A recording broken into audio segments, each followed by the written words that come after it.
ஐந்து கரத்தோனை போற்றி, ஆனை முகத்தானை போற்றி, மூஷிக வாகனனை போற்றி, மூலப்பரம்பொருளை போற்றி, சித்தி புத்தி விநாயக பெருமானை போற்றி. குருவே சரணம். இணையத்தால் இணைமீது எங்களுக்கு வணக்கம்.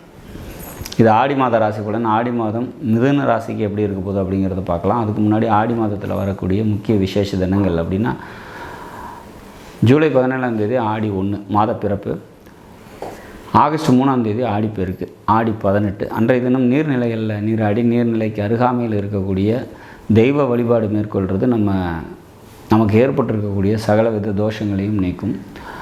அன்றைய தினம் குலதெய்வ வழிபாடு மேற்கொள்வது சிறப்பை தரும்.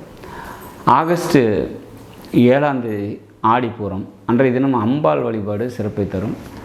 ஆண்டாள் வழிபாடு கூடுதல் நன்மை தரும். அம்பாள் வழிபாடு மேற்கொள்ளும் போது மனதில் புது தெம்பும் தெளிவும், குடும்பத்தில் மேன்மையும் வளர்ச்சியும் ஏற்படும். ஆண்டாள் வழிபாடு மேற்கொள்வது பார்த்திங்கன்னா, திருமணம் ஆகாதவங்களுக்கு திருமண வாழ்க்கையை சீக்கிரம் ஏற்படுத்தி கொடுக்கும். அப்படி திருமணம் ஆனவங்க அப்படின்னாக்கா குடும்ப வாழ்க்கை சிறப்பாக வாழ்கிறதுக்கான வழிவகை செய்யும். அப்போ இந்த வழிபாடு அன்றைக்கி ஆடிப்பூரம் அன்னைக்கு அம்பாள் வழிபாடும் ஆண்டாள் வழிபாடும் நமக்கு பலவித நன்மைகளை தரும் அப்படிங்கிறத நம்ம உறுதியாக எடுத்துக்கலாம். சரி, மிதுன ராசிக்கு எப்படி இருக்க போது இந்த ஆடி மாதம் அப்படின்னா, ராசிநாதன் 2ல் இருக்காங்க, கூடவே சுக்கிரன் இருக்கார், சூரியன் இருக்கார். இது ஸ்ரீநாத யோகம் அப்படின்னு சொல்லலாம். கல்வி நல்லாயிருக்கும், கல்வியில் மேன்மை கிடைக்கும். மாமன் வழி உறவினர்களால் தேவையற்ற அலைச்சலும் விரயமும் ஏற்படுறதுக்கான வாய்ப்புகள் உண்டு அப்படிங்கிற மாதிரியான ஒரு அமைப்பு. கம்யூனிகேஷன் தொடர்பான எரர், கம்யூனிகேஷன் தொடர்பான பிரச்சனைகள் ஏற்படும். கம்யூனிகேஷனல் டிவைசஸில் புதுசு வாங்கிறதுக்கான வாய்ப்புகள் உண்டு அப்படிங்கிற மாதிரியான ஒரு சுச்சுவேஷன். சுக்கிரன் பூர்வீகம் அப்படின்னு சொல்லக்கூடிய இடத்தை குறிக்கக்கூடிய கிரகமாக வருது. 5ஆம் வீட்டின் அதிபதி அவர் 2ல் இருக்காங்க.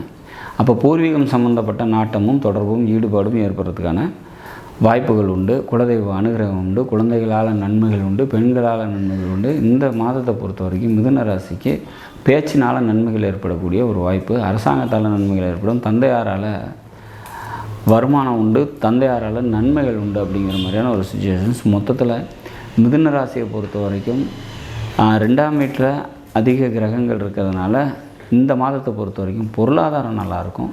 உடல்நிலையில் கூடுதல் கவனம் தேவை அப்படிங்கிற மாதிரியான ஒரு அமைப்பு. அலைச்சலும் ஒரு சில பேருக்கு தேவையற்ற விரயமும் ஏற்படுறதுக்கான வாய்ப்புகள் உண்டு. சரி, இந்த மாதத்தை பொறுத்த வரைக்கும் 22, 23, 24 இந்த 3 நாட்கள் சந்திராஷ்டம தினமாக வர்றதுனால அன்றைய தினம் முக்கிய முடிவுகள் எடுக்காதீங்க. வெளியூர் பயணங்களை தவிர்த்துருங்க. மற்றபடி இந்த ஆடி மாதங்கிறது மிதுன ராசிக்கு பல நன்மைகளை தரக்கூடிய நல்லதொரு மாதமாக நிச்சயமாக அமையும். நாடும் நாட்டு மக்களும் நலமுடன் வாழ நவகிரகங்களை வேண்டி அமைகிறேன். நன்றி, வணக்கம்.